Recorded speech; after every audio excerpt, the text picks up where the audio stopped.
Hello everyone, welcome to another exciting edition of Community Report on Channels Television. I'm Victoria Idowu.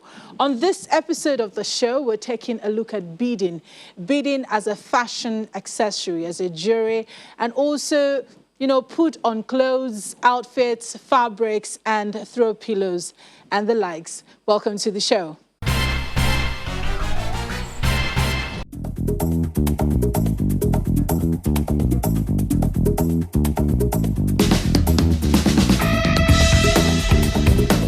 Fashion is an expression of beauty or aesthetic in the way a person looks, from the clothing, footwear, lifestyle, accessories, makeup, hairstyle, and more.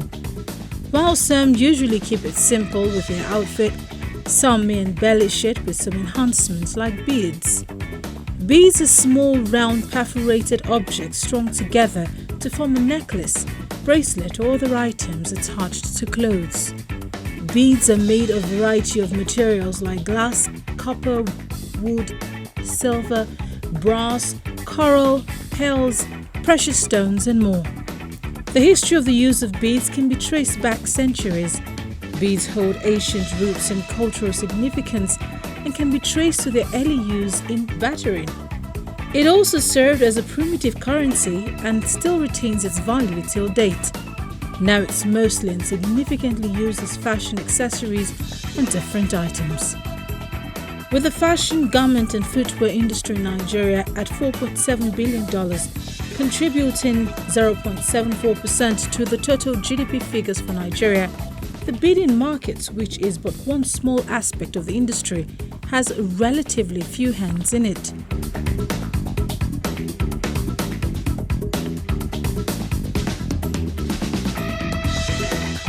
Olashibami has been a jeweler for 17 to 18 years, specializing in creating handcrafted jewelry from scratch. It's been a hobby so far, up to like a few years ago when I decided that, okay, let me take this more seriously.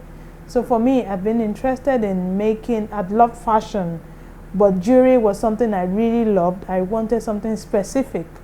So that was how I got into jewelry making generally. So I started with bead making and improved from there to metal work, and now I combine both of them together.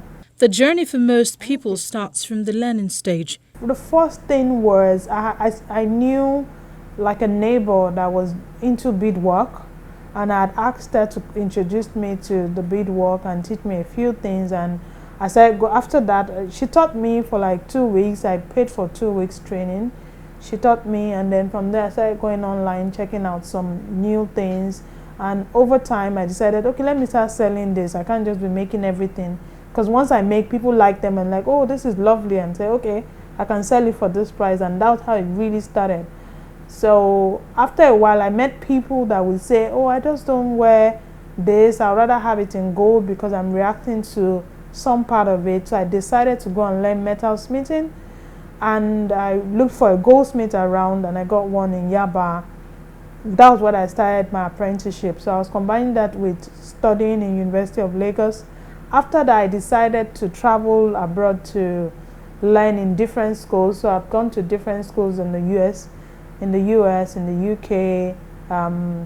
I've gone to Russia. Anywhere I just find something new about jewelry, I want to go there and learn. So I've actually accumulated different schools to be able to improve my knowledge on jewelry making. Creating a market in an industry where people would rather buy imported jewelries could not have been an easy feat. Some people that knew me as maybe relatives or friends would buy from me out of let's encourage this girl, not because I was selling what they really wanted.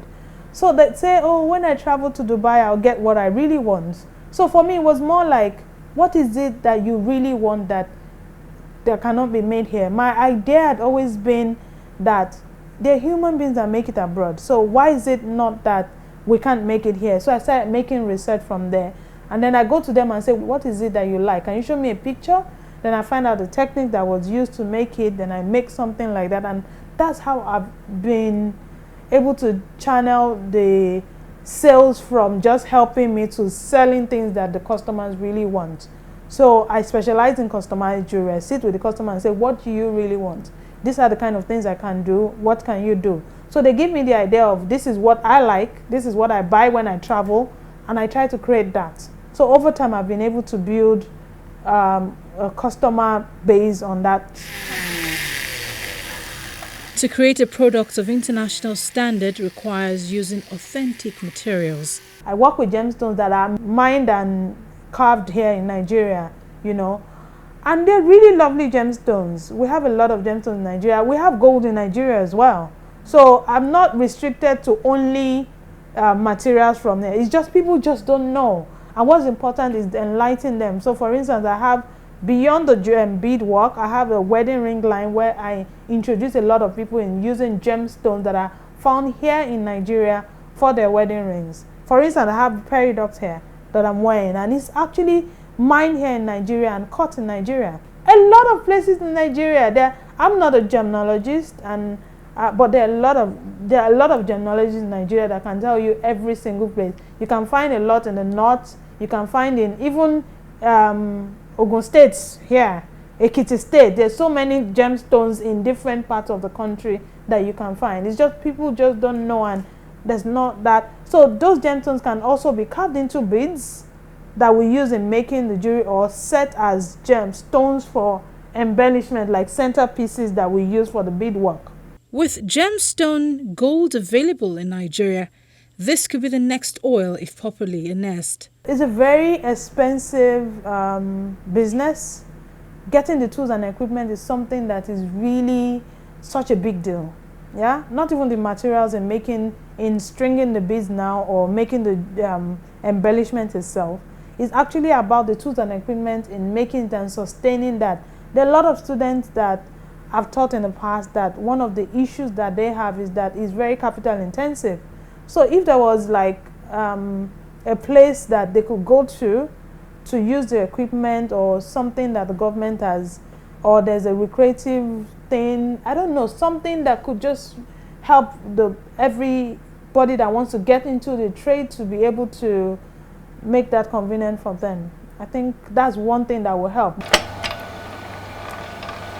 Working out from her home in Lagos, it's important to reach a wider market for sales to be made possible, and that can only be done when the job speaks for you. I still face the challenge of it's better out there than in Nigeria. But one of the things that has helped is your product is what will prove you right or wrong. So a lot of times I get my customers from referrals. If you do something really nice for someone, they tend to tell somebody else. And they make comparisons. They always make comparisons. So what I do is, most of the time when I travel, I go to see what is out there and try and make adjustments here. And over time, that's how I've been able to bridge a brand for myself. One major challenge that comes with a job is convincing people to pay a fair price. The challenge has been able to convince people that, oh, this is my price and that is what I'm going to take. Because a lot of people just feel because in Nigeria here, you should actually sell less than your cost price, because we're encouraging, we're buying from you when we can as well buy from abroad. Do you understand? And I've had to deal with that to the point where I now got a tough skin to say, oh, I'm sorry, this is the price. I'm going to give you the best that I can give you, that you can not actually find abroad. So like I sit with you, we design a jewelry and you get it in less than 2 weeks. Metal smithing and beading are two different aspects of jewelry making, but both go hand in hand. These are embellishments. Making this whole front and making this earring is metal smithing. It's after I've done the metal smith part of carving all of it that I now string the beads. So you can have the beads strung in 1 layer or 3 layers like this, or weave it with tiny beads. These are some tiny beads that you weave. So I can as well do something like this and have something carved like this on top of it. So you have this. Stringing these beads on or weaving these beads into some form is beading. Carving this from molten metal, soldering, it's just like a regular goldsmith. You know, I think we're used to saying goldsmith. So when you say goldsmith, people kind of understand. So that is it. Like the goldsmith is carving the piece from scratch, while the metal, that's the metalsmith, while the beadwork is using the embellishment that the metalsmith has used to combine and make up your piece. And the production of every necklace starts from the design stage. From designing, there's some work that I have to design from the computer. I use a 3D, there's something called CAD/CAM, computer aided design, computer aided manufacturing. So computer aided design is you start from the computer designing what you want to, the embellishment you want to do. So some pieces go through the CAD/CAM, which is computer aided design, computer aided machinery. Some actually go through the regular fabrication. Your regular fabrication is molten metal, you know, the olden days funnel blowing of melting your gold or your silver, melting that and making your wire or your sheet to form whatever you want to do. You don't have to do 3D on that aspect. But there's some designs that can't go through straight into carving because they're too technical. So for instance, a piece like this is too complicated for you to say you want to carve each one by hand. So what we do is a 3D image of something like this, then we can now carve the bezel that we use to set the stones by hand. So it's a combination of everything.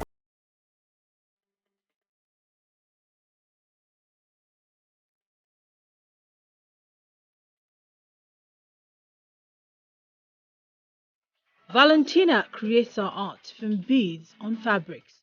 This design is born from her creativity, as she says.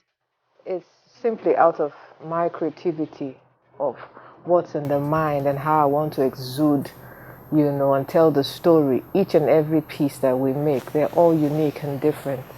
So the beadwork, it's really like a storytelling or like a more, a creative mind being expressed. So there's no one that is the same. They're all uniquely different according to the sketch and drawing that I've made and the picture in my mind.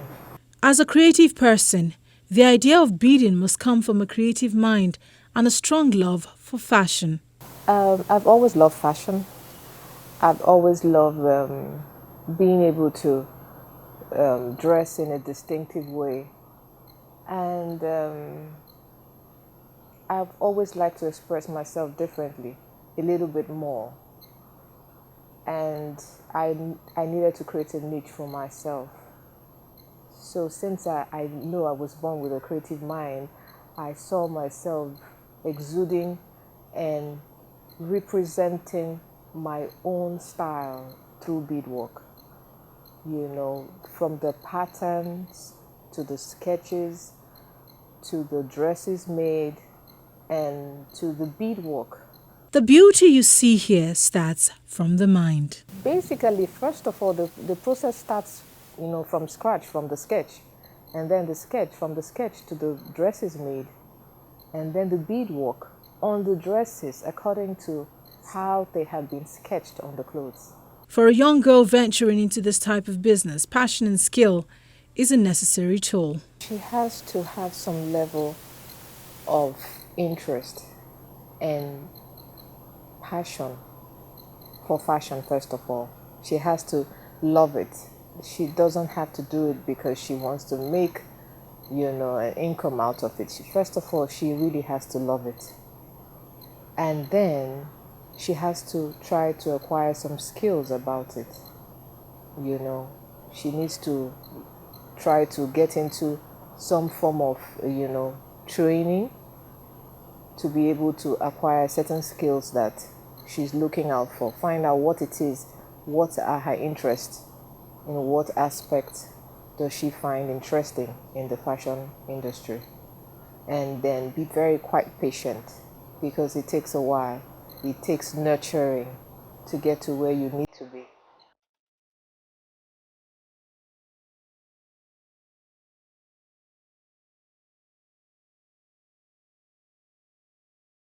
As much as advertising is important, a creative person needs to put in their best to produce a good product.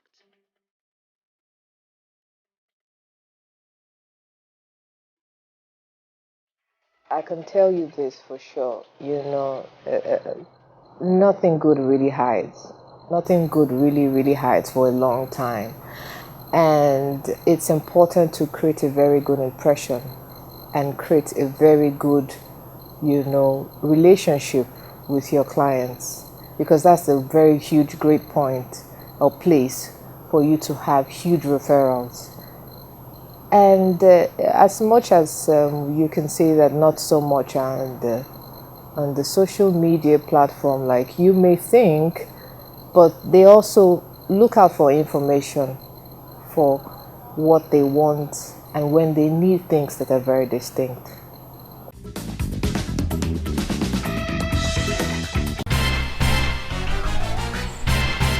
Over the past 13 years, Benga has built a brand making lovely jewelries from beads. I got into it, would I say by accident? I started it on a whim. I didn't totally plan to start this or to be very serious with it. It was just supposed to be, another creative expression, because before then I had been doing a lot of other things, acting, singing, and what have you. I've tried my hands at many other things, textile design, fine arts, paintings, and all. So it was just supposed to be one of those things that I do for fun. So I started it, and it was at the time I was seeking admission into the university, so I never wanted to be idle. And along the line, it kind of stuck. It got interesting when it became a business. I started making money from it. Although we believe that fashion comes and goes as with trends, Benga, on the other end, believes the beads as a trend has never gone out of fashion. Beads are still very much in vogue, or perhaps we should say it has evolved. Right now we have beads on clothes, we have beads on bags, on headbands like I mentioned. So there's a transformation. It's not as it used to be. So it has gone beyond just jewelry right now. It has transcended into accessories generally. Making beads take time and a lot of dedication. Painstakingly made. It takes a lot of effort, a lot of attention to details, a lot of concentration, a lot of creativity, innovation, blood, sweat, sometimes tears. One challenge a beader could face is accidentally cutting the twine, setting you back a couple of days.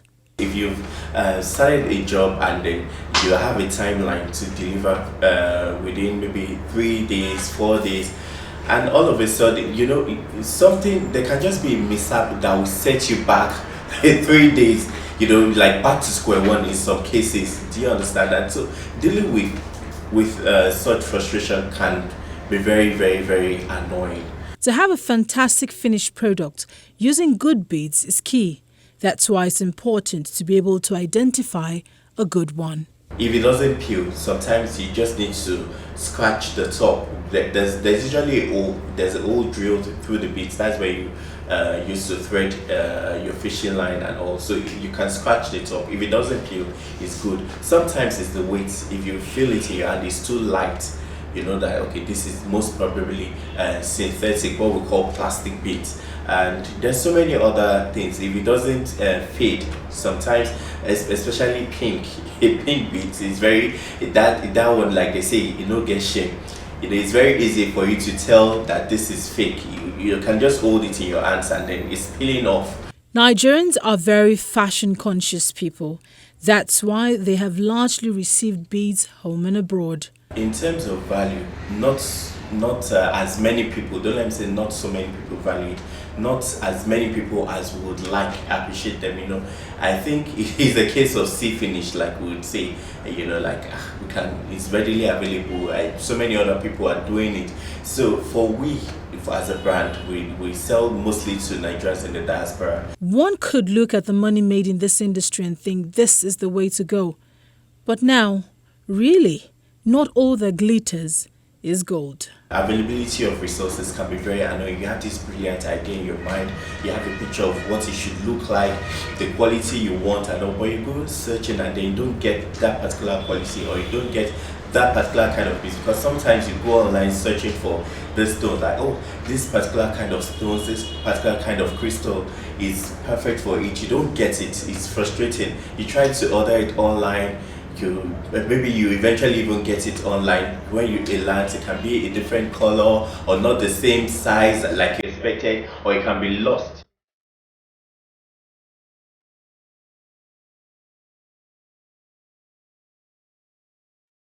Yesterday, for several years now, runs a lifestyle brand where she has been able to play around with beads. I moved back to Nigeria in 2006, January for NYSC. And I didn't want to just not do anything. And I'd previously been a fashion buyer. So I'd buy for boutiques, I'd do a collection for you, I'd buy for boutiques while I was in school because I really enjoyed, I've always enjoyed shopping, I've always enjoyed clothes. I've always been very comfortable around clothes. So I would always shop and I'd help store owners do like a mix and send to them. So when I was coming back to Nigeria, I didn't want to be idle. So I started with a lot of Swarovski, but it was really, really expensive. So I started, my first thing was T-shirts, Swarovski on T-shirts, so the stoned T-shirts, which was the first thing I did. One thing that comes with beading is the cost attached to it.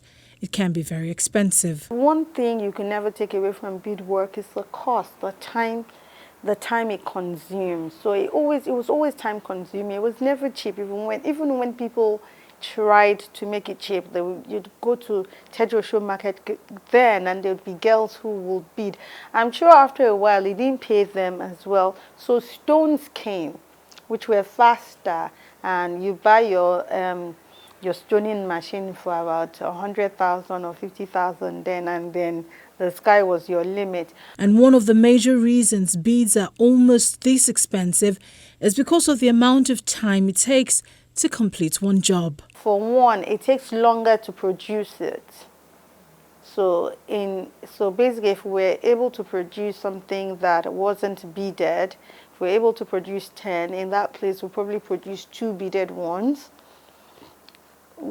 Produce 2 beaded ones. So in the long run, the question is on us. The onus is on us. Does it, like, how financially viable is it for us? So I mean that's the question. To be able to make the price point, one must be able to build a market strategically. This work behind me, I think, took about 2 full months or 2 years to do. So if you multiplied 5,000, exactly, if you multiplied 5,000 or 6,000 by 60 days, that's 300,000 on a dress. No, that's not the cost of the dress. That's cost of labor on beading. That's not tailoring. That's not fabric. So it's just like, but then the people who appreciate it. With a small target market, it's important to widen your scope in business and make things people can wear on a daily basis. People go to parties, yes, once a week, twice a week, but then people go to work every day. People need casual clothes more than they need. So it's a conscious decision I made to make things that are more adaptable to work. I mean, you can't turn up at work wearing that. Fascinating for me is the amount of beaded work done on these throw pillows. When we were going to start Dera, we decided to inculcate beaded throw pillows. And that's because I'd been to India a couple of times. I'd seen the work they had done on throw pillows, table runners, very intrinsic, and it always stands out. So I decided to do them on Adire and on Ankara. Like this, and then they always stand out. When you put them on your furniture, especially like white, cream, and mix them, they always stand out. All of this was hand beaded for the throw pillows. This is Ankara, then this is an Adire one. Diversification in the fashion business drove yesterday to delve into Adire, which seemed to be receiving a lot of traction. It's amazing. It's the one thing that I didn't expect Adire to go this far. I found them really expensive. But the one thing that stood with me was that we always sold them out. We always sold. We never had Adire pieces like left in the store. And one major challenge she has faced is manpower. It's a general belief the foreigners seem to work harder than Nigerians. For now, I think the major thing is there's no dignity in labor in Nigeria. Like people who I don't want to be the bricklayer. Like, be a bricklayer and be a good bricklayer. Be a tiler and be a good tiler. I posted something yesterday on my Instagram page about Dr. Ngozi Okonjo-Iweala with her appointment. I said, I'm sure most people were happy, but at the same time, most people will beat themselves up. Oh, I'm not an economist. I don't have a PhD. I don't have a doctorate. I can't be the WTO chairperson. I can't go. But I said, no, you can and you will. But we don't all have to go to World Trade Organization. Like, make an impact in the field you are in. Make an impact where you are. Don't stop learning. Don't stop pushing. Don't stop working. Don't stop in with what you do. If you're a teacher, teach well. And to a young girl looking to start her own beading business, it's advised to look outside the box. You put your mind to something, do it and do it well. You might think nobody is watching, but what if everybody is watching? Like, you run, so like whatever you do, do it well. So I think people don't want to be labeled, oh, I'm a driver, and I don't think it should be like that. I don't know why we put labels on such things.